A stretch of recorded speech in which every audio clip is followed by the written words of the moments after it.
Josh with DIY Pole Barns. Today we are talking about condensation barriers and the three main types that we do offer here at DIY Pole Barns. You will notice that the first one I pick up is a single and a double bubble barrier.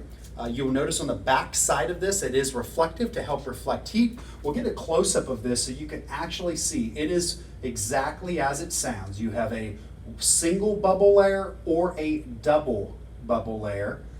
One of these is an R3, which would be the single, and then an R6 rating on both of these.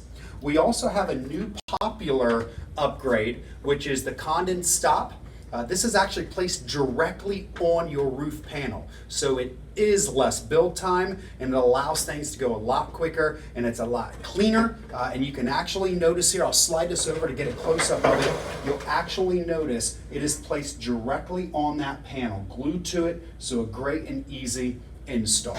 If you have any additional questions about your condensation barriers, feel free to visit us at DIYpolebarns.com. And remember, you can also get that quote for your dream barn. Have a great day.